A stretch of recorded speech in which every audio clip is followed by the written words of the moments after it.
Harihara Veeramallu cinema అదొక చారిత్రక ఘట్టంలాగా మొఘలుల మీద హరిహర వీరమల్లు పోరాడి కోహినూర్ వజ్రాన్ని తెచ్చినట్టుగా కథలుగా ఈరోజు ఆ సినిమా పేరుతో ప్రచారం జరుగుతున్నది. వాస్తవానికి చరిత్రలో హరిహర వీరమల్లు అనేవాడు లేడు. కేవలం మొఘలులు, కోహినూర్ వజ్రం ఈ రెండు వాస్తవాల మీద మిగతా అన్ని కూడా కల్పిత కథలు పెట్టి ఆ పేరుతో ముస్లిం వ్యతిరేక ద్వేషాన్ని పెంచేదానికోసం ఈ సినిమా ఉన్నట్టుగా ఆ ప్రచారాన్ని బట్టి వస్తున్నటువంటి ప్రేక్షకుల అభిప్రాయాలను బట్టి తెలుస్తా ఉన్నది. వాస్తవానికి చరిత్రలో కల్పిత గాథని ఒకటి పెట్టి ఈ రకమైనటువంటిది చేయటం సరైనటువంటిది కాదు. అందులో పవన్ కళ్యాణ్ లాంటి ఒక ఉన్నత స్థానంలో ఉన్నటువంటి వ్యక్తి ప్రజలకు వాస్తవాలు చెప్పాల్సిన పోయి కల్పిత కథలను చరిత్ర కింద చూపెట్టి భ్రమలు సృష్టించడం సరైనది కాదు. అందుకని సినిమాలో, బయట పోస్టర్లో, ప్రచారంలో అన్నింటిలో కూడా ఇది చరిత్ర కాదు కల్పితం అనే ప్రచారం కూడా దీంతో పాటు వేయాలని చెప్పి సిపిఎం డిమాండ్ చేస్తున్నది.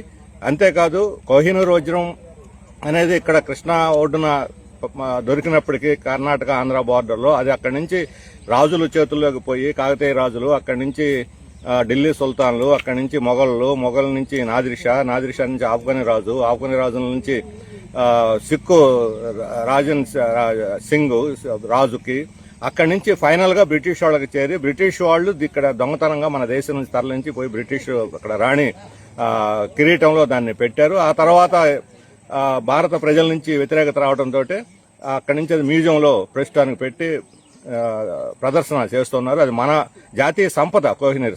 అది ఈరోజు బ్రిటిష్ వాళ్ళ చేతుల్లో చేరింది. మొఘళ్ల కాలంలో ఎన్ని అక్రమాలు కొంతమంది రాజులు చేసి ఉండొచ్చు. ప్రతి రాజు మొఘలు ముస్లిం అని లేదు, హిందూ అని లేదు, రాజ్యకాంక్షతో మనుషులను చంపేశారు, భూములు ఆక్రమించారు, దుర్మార్గాలు చేశారు, మంచి పనులు చేసిన వాళ్ళు ఉన్నారు. ఈ ఫ్యూడల్ వ్యవస్థకు ప్రతినిధులు వాళ్ళు. అటువంటి సమయంలో మొఘళ్ళు కూడా చాలా యుద్ధాలు చేశారు, భూములు ఆక్రమించారు. కానీ ఆ కాలంలో సృష్టించబడిన సంపద అంతా మన దేశంలో ఉండిపోయింది. మొఘళ్ళు కూడా ఇక్కడే ఆఖరి మొఘలు చక్రవర్తి కూడా బ్రిటిష్ వాళ్ళతో పోరాడే చనిపోయాడు. కానీ ఆ తర్వాత వచ్చిన బ్రిటిష్ వాళ్ళు మన సంపదనంతా దోచుకొని బ్రిటన్ తరలించుకుపోయారు. చివరి కోహినూర్ వజ్రాన్ని కూడా తీసుకుపోయారు.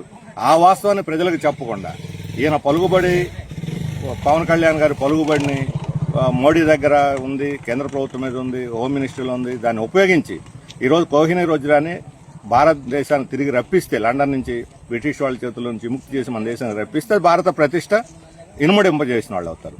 నిజమైన దేశభక్తి పరులు ఎవరైనా సరే ఆ వజ్రాన్ని వెనక్కి తీసుకురావడం ప్రయత్నం చేయాలి. ఆ వాస్తవం చెప్పకుండా మన దేశాన్ని దోచుకు తిన్నటువంటి బ్రిటిష్ వాళ్ళ ప్రస్తావన లేకుండా ఈ దేశానికి శత్రువులు ఎవరంటే ముస్లింలు, హిందూ ముస్లింల మధ్య వైషమ్యాన్ని పెంచేదానికోసం జరిగే ఏ ప్రయత్నాన్ని సరే ప్రజలు అనుమతించరు, స్వాగతించరు. అందులో ఆంధ్రప్రదేశ్ మత సామరస్యానికి పెట్టిన పేరు. ఇక్కడ ఆర్ఎస్ఎస్ మతం పుచ్చుకున్న పవన్ కళ్యాణ్ ఈరోజు 5 ఏళ్ల క్రితం సినిమా ప్రారంభించినప్పుడు కథ వేరు, మధ్యలో మొత్తం దాని డైరెక్షనే మారిపోయింది.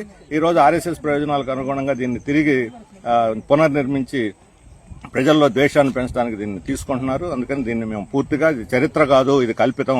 కల్పిత కథలు ఎన్నైనా తీసుకోవచ్చు. బాహుబలి లాంటి సినిమాలు వచ్చినాయి, ఇటువంటి ఎన్నో వస్తుంటే డబ్బులు చేసుకోవడానికి వ్యాపారంగా ఏమైనా చేసుకోవచ్చు. సినిమా తీసే హక్కు వాళ్ళకు ఉంది. కానీ కల్పిత గాథని చరిత్రగా చెప్పి ప్రజల్ని తప్పుదారి పట్టించే హక్కు మాత్రం ఎవరికి లేదు. అందుకని ప్రతి ప్రచారంలో, ప్రతి అడ్వర్టైజ్మెంట్లో కూడా ఇది చరిత్ర కాదు కల్పిత కథ అనేది వెయ్యాలని చెప్పి మేము డిమాండ్ చేస్తున్నాం.